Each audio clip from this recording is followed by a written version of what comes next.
And hey there guys, what is going on? Rye Guy Rocky here, and today we're going to be talking about YouTube stuff.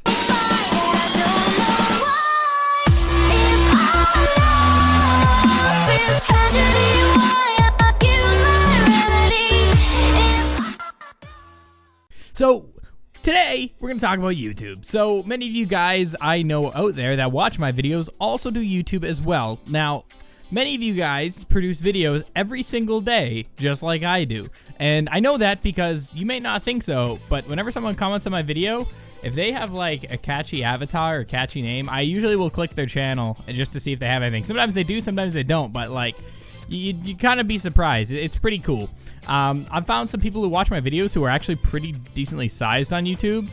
So, yeah, it's pretty crazy. But anyway, I just want to go ahead and talk to you guys today about YouTube and maybe how to grow on YouTube and some other stuff about YouTube. Just YouTube. Today's talk is YouTube. So maybe you guys are aspiring YouTubers out there, or maybe you don't like YouTube or don't want to do YouTube, but you like watching YouTube, or maybe vice versa. You hate watching YouTube but want to do YouTube, and you're watching this video to learn how to do YouTube, even though you hate watching this video because you don't like watching YouTube videos. That make sense? Anyway, so what we're going to be doing, guys, is I'm going to organize this into a few categories.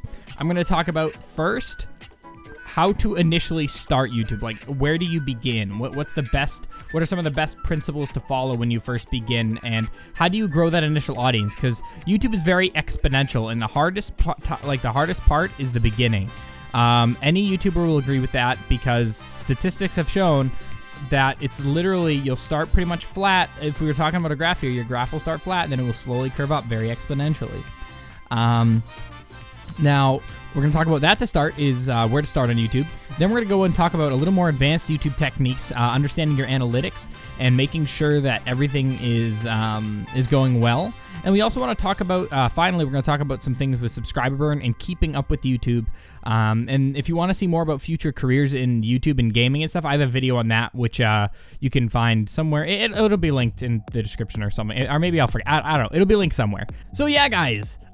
First thing, starting YouTube. So when starting a YouTube channel, you have to truly take it, if you want to actually become, like, do YouTube as a career or as, you know, a hobby and actually grow it, you do have to take it kind of seriously. Now, I'm not saying you have to take it seriously like, oh God, gaming isn't fun anymore, it's super serial. No, God, no. God, no. Not what I mean at all. What I mean is, you have to understand that even though the gaming part is fun, sometimes you have to sit back, spend some time editing, and really making the video to the best of your abilities. There are tons of great programs that are free out there to edit videos. I'm not going to list them all off. There's way too many to count. But like the one I use isn't free, but it's called Sony Vegas. I also use Premiere and After Effects for some more advanced editing. And it's really, really, really, really, really, really, really beneficial to understand how these programs work and to get good with them so your videos are high quality.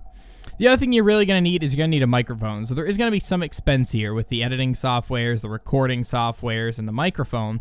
But for the microphone, there's some really good ones cheap ones out there that you can get. A lot of people will tell you to stay away from the brand Blue with Bluebird and Blue Yeti. But for someone who's new to YouTube, I personally think those are great brand. It's a great brand because they're really easy to use. All you have to do is take a USB, put it into your computer, and it works. That's as simple as it gets.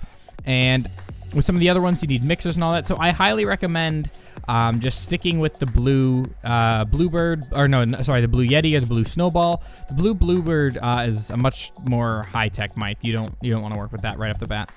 So use one of those. They're really good mics. They you can really do some good audio work with it. As far as, even though you want to have a mixer, you can do a lot of work in like programs like Audacity to make the audio sound a lot more clean and stuff. I do that a lot with my microphone. I'll use it in Audacity and all that. So yeah.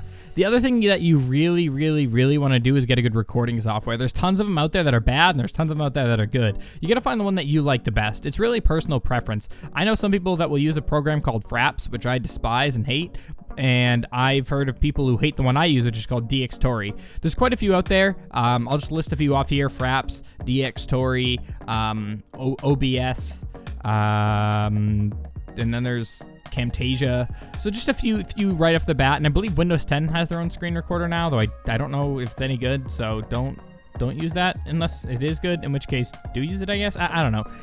But yeah, it's really personal preference. You're gonna have to fiddle around. There's free trials for all those, so you can just kind of get a free trial, test it out, see if you like it or not. And then there's unregistered hypercam too. Don't use that. Just don't, okay? I don't even know if that's is that still a thing? I don't know. But anyway, guys, so that's really it to start. Well, as far as like equipment needed, as far as actually getting a video up on YouTube, you want to actually make sure you understand what you're doing. You want to be kind of good with your titling. Now, people wouldn't think titling plays a big role, but you'd be kind of surprised. If you look at a lot of the big YouTubers out there, they title their videos in a way that sort of catches the eye, and you wouldn't think it would catch someone's eye because you're not looking at the title when you look at a video, but it plays a pretty gigumbo role. Like if you look at some YouTubers, as an example, let's just take a look at, for example, my channel. I make sure every word has a capital letter unless it's not important, and like for example, my latest video before this one was leaving school, capital L, capital S, actually plays a big role, because if I didn't put those caps there, it wouldn't be as eye appealing. And you wouldn't think so, but actually you'd be surprised. It really does play a role. Now, regarding thumbnails, you want to make sure your thumbnails are really good and eye-catching as well. Thumbnails actually play one of the biggest roles in getting your video seen. As an example, I've seen people grow their channels from nothing, and within days they have thousands of subscribers because their thumbnails were incredible. Really, it's all based on thumbnails and all that. But anyway, so yeah, titling your video, tags are important, but I'm not going to get in tags. It's a whole nother video topic, really.